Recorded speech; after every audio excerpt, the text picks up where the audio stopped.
What's up? What's up? What's up, you guys? Welcome back to another episode of Socially Acceptable, the show that humanizes influence. The LA way. Come on now. That's My right, name is Miss Corrie, Renee. And I am SB Preston. Again, thank you guys for tuning in. Absolutely. But before we allow you guys to know who we have in studio today, Corrie, can you let me know what your emoji is? Oh my gosh. I would say the birthday, the Okay. I think that emoji. I like it. You know, I haven't seen this person in a very long time. He lives in Atlanta. You know what I'm saying? He was just having a pop in LA. Southern hospitality. All that. So, you know, I'm really excited to be able to hang out and just, you know, do what we do. What about you? I guess right now it would be the smile with the tear. Oh my gosh, the why? Smile with the because it's good to see, you know, a good room of good energy and seeing you come into your own. But being a part of it, I'm enjoying this journey with you. Oh my I'm gosh. enjoying it. Chris. So yes, smile with a tear. Okay, well, teardrop. With that being said, Tear of joy. you know, let's go ahead and introduce our guest. Okay. The first guest. Do you want to do it? Yes, please, because it is an honor to have not just a businesswoman, not just a, I guess, coach, but coach is understatement because you've helped a lot of people persevere throughout life. But you're also an amazing mother. Ladies and gentlemen, let's welcome in Miss Sequoia. Hello. Okay. Let's So we're bring gonna that take in. it. Let's bring that in. Throw that over there. We're gonna take it to Atlanta one time for the one time. He's 1/3 of the super crew, Trillville. What it is, yo? Come on, let's go.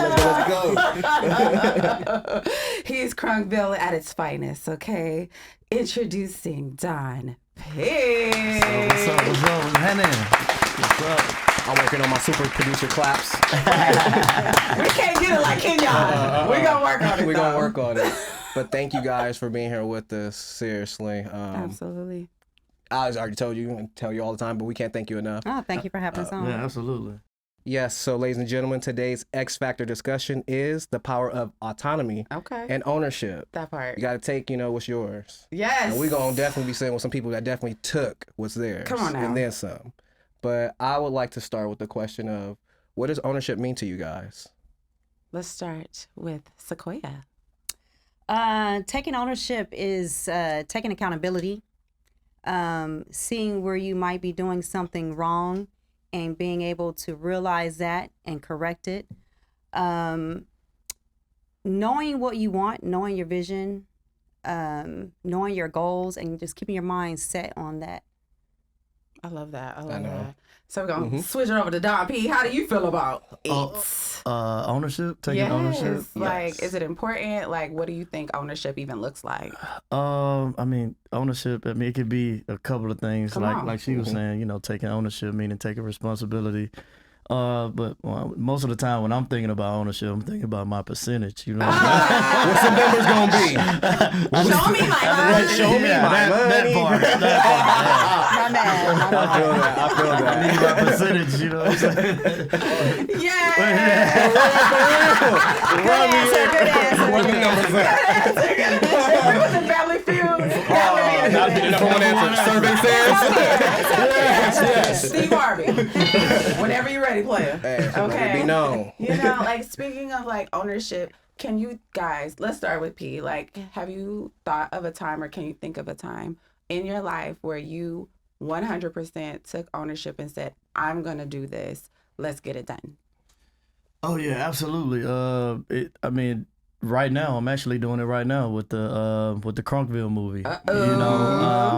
You know, it's been 20 years since we've been in the game, and I just felt like our story needed to be told.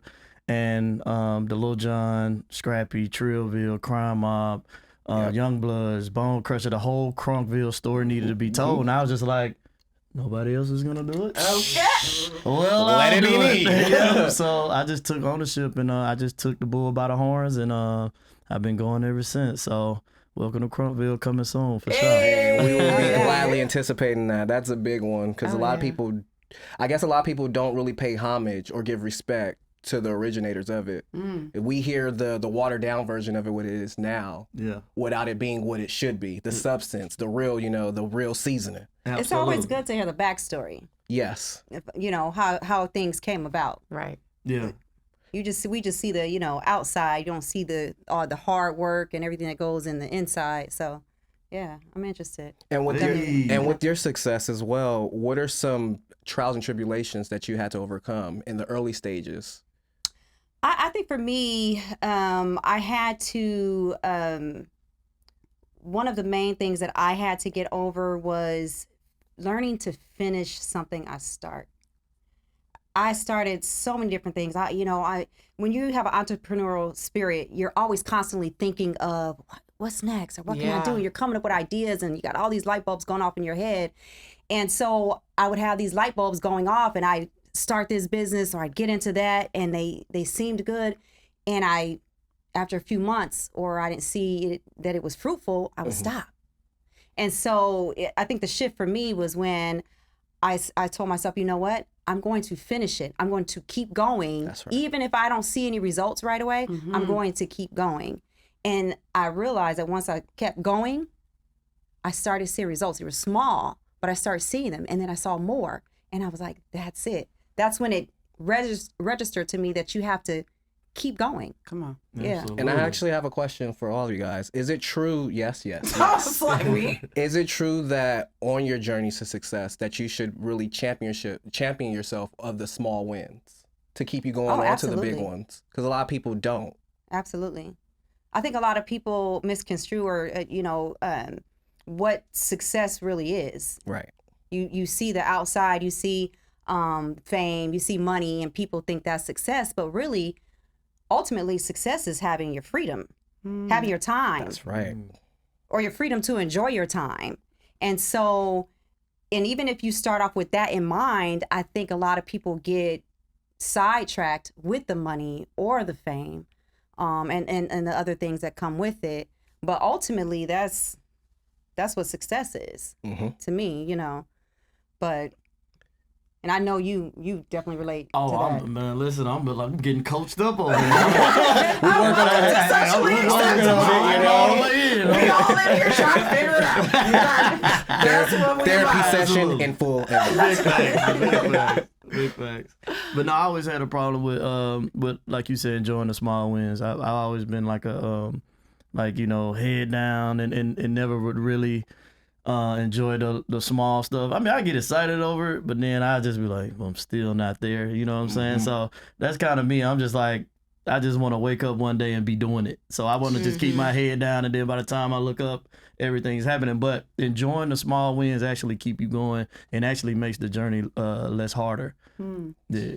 Dang. And lets you know you're on track. Lets you know you're on pace. Yeah. Reaching milestones. Right. Exactly. Speaking of on the right track and pacing yourself, what about while you're doing that, you get to a point of exhaustion? You get to a point where you're like, you know what? Am I supposed to be doing this? And you start second guessing yourself, like as it relates to ownership and entrepreneurship. What keeps you motivated in those times? I think a lot of people, I think everyone who is moving towards their definition of success, they feel like, did I make the right decision? They second guess themselves, but we got to eat. Kids got to eat. I don't have time to think about it. I just got to go. That's right. Sometimes you can't stop to, just got to keep going. You got to keep moving. A story I told my son, I said, think about if you're going up a hill and it's raining, rocks are coming down and hitting you. Most people are going to seek shelter, but you can't. I gotta feed kids. I got things I got to do. So you gotta just keep going. So that's just, in my mind, I just think, just keep going. I don't have time to think about no other options. It really isn't. Yeah. And then it's like, P, for you, like, it's not just you. It's two other individuals that you're a part of a group within. So when it comes to, like, leadership, ownership, all of these things, like, how does that look for you? Like, are you, I guess, collaborative in certain instances? When do you decide to build like the ownership factor, and then when do you decide to be collaborative when it comes to the group? You have to, especially when we were younger, it was easier because, everybody young and, you can just be like, hey, we doing this, and everybody like, yeah. But, now that everybody's like older and, have a lot of, real life stuff going on. Everybody got their chick, everybody got kids, whatever, or jobs or bills or whatever. So you have to just always the first thing you have to do is just, really know the people that you're working with. That's the first and foremost. Like, you have to know what's going on in their life, and you have to really care about it. It's almost like what you were saying about the hill and about having mouths to feed. Anytime you doing something, it has to be a purpose that's just bigger than you. You have to make your purpose bigger. You know what I'm saying? Because if you notice, like, certain brands will be like, oh, we recycle.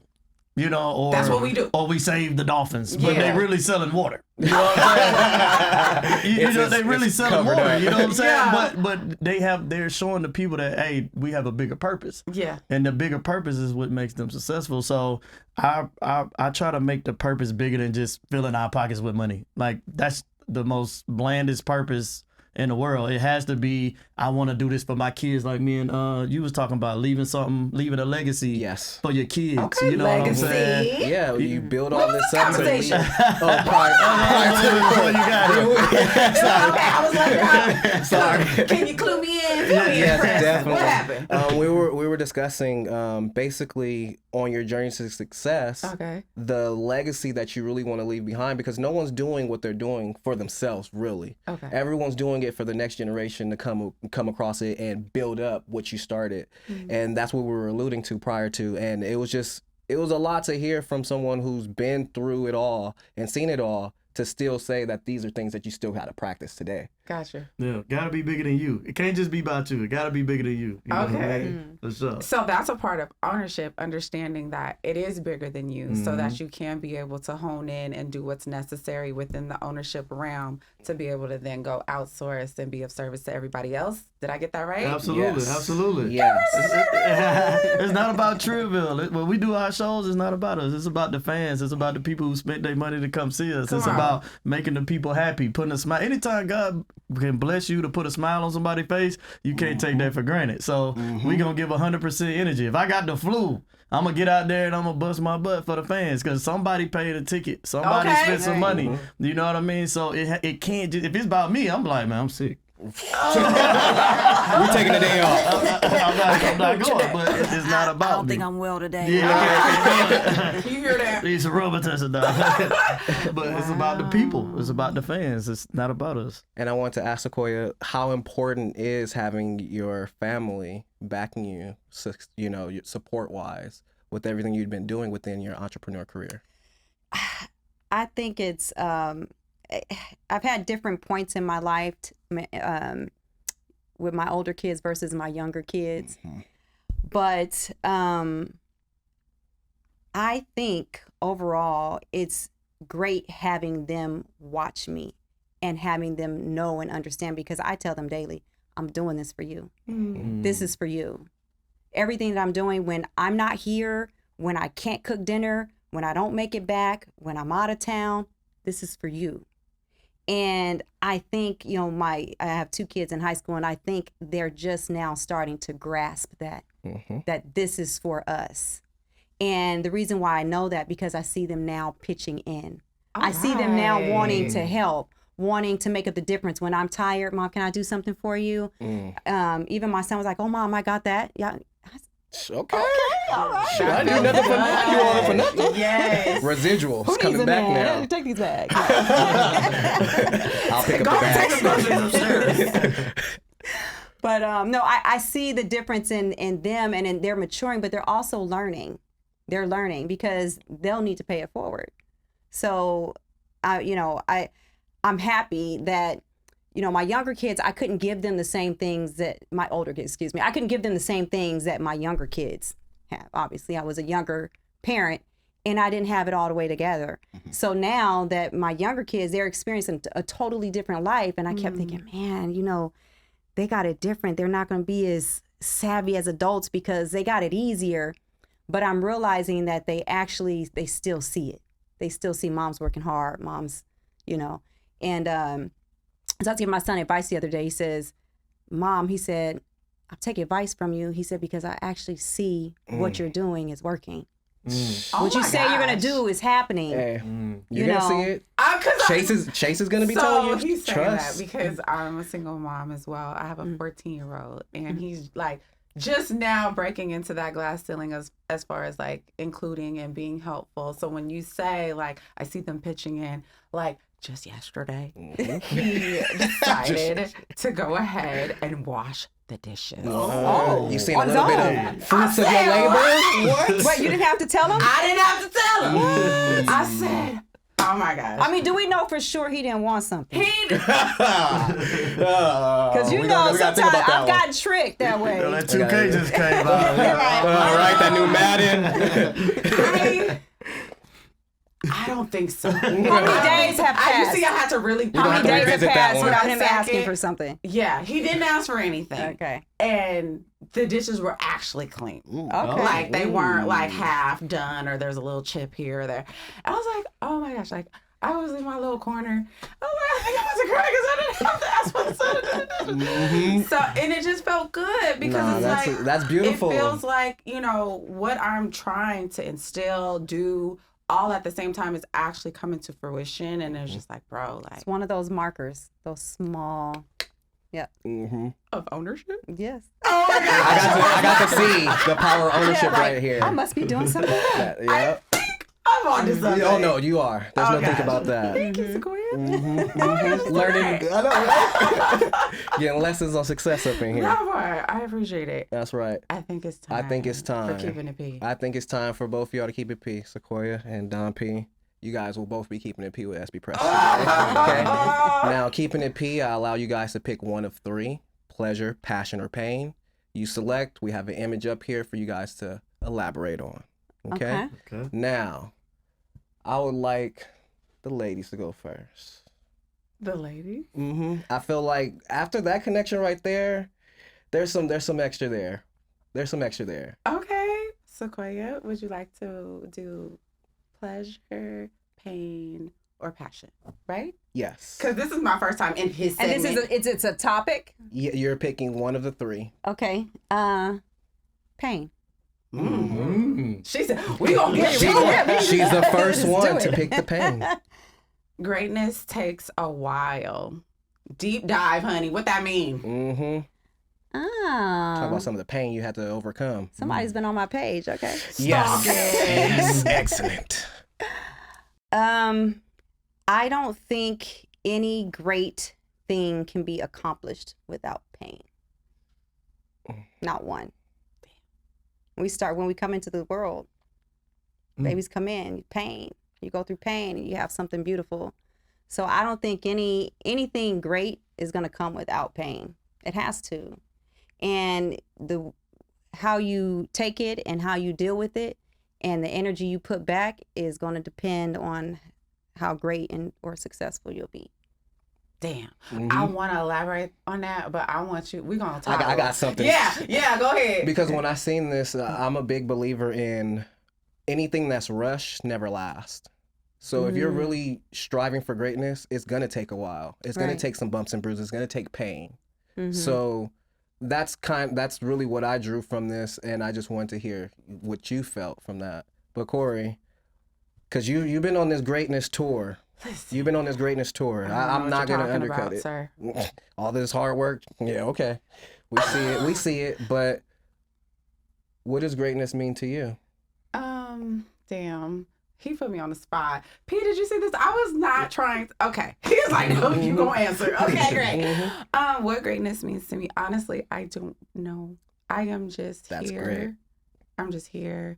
I just know like there's something within me that God continues to gravitate as far as it relates to storytelling and being of service and being a dot connector and all of these things. So I am just honing in on that. And that's why we're here. That's all I know. And I'm really grateful for all of you guys to be here. a part of this journey for me to continue to try to understand that. That's so right. thank you. That's right. So and I'll be on the journey with you. Yeah. Mm-hmm. So we're going to talk to Don P. Okay, That's right, get me Don off P. this. I don't want it. It's time, my brother, to keep it P with press. I'm gonna go with All right. passion. Passion. Yeah. That's right. All right. Oh, Yeah. Yes. Oh wow. Let's take them back. Way back in time. Man, wow. So this picture right here is actually from the first picture we had in the newspaper. In Atlanta.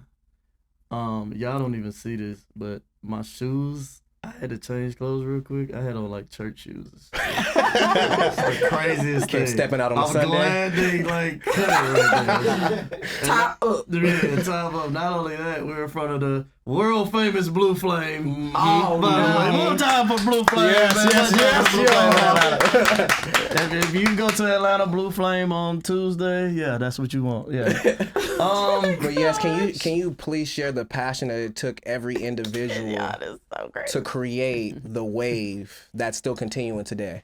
Man, I'm gonna tell you, it took serious like passion, because you talking about dedication day after day. You talking about the fact that crunk music, even though it's party music, you know, back in our day when we was like performing, like it'd be like we'd have to fight the other groups because everybody was passionate about what they were doing. Everybody was passionate about their music. So sometimes passion spills over, right? So, you know, we had to fight the other groups, but you know, back then you could fight and then still do the show. Like it wasn't like you got served. Didn't nobody stuff. get didn't nobody you got served. You got served, exactly. Y'all go on, do y'all business and get back on Fight stage. and then get back on stage. Yeah, exactly. So you know, we basically had to really fight to get to where we were, and we was willing to do anything it took to get there because we were so passionate. And I really feel like the passion is what got us there. The fact that we was not willing to take no for an answer.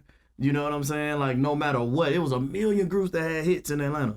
Millions, lots. Everybody in Atlanta around that time had a hit, but you probably wouldn't know who they are because they all, you know, local or whatever.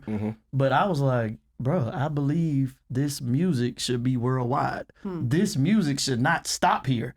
Agreed. It was so many people comfortable with that music stopping at the club, and I was like, man, we need to sign. Why we can't sign to Def Jam? We can have clubs all over the place rocking. Right, like, you know, I was like, why we can't sign to Warner Brothers? So I was really passionate about getting this music worldwide, and that's what I did. I didn't stop until we did, you know. So you gotta have passion. If you're not passionate about it, then don't do it. Why are we doing it? Yeah, don't do it. Like if you're really not passionate about it, don't do it. Like seriously, you wasting your time because you're gonna stop.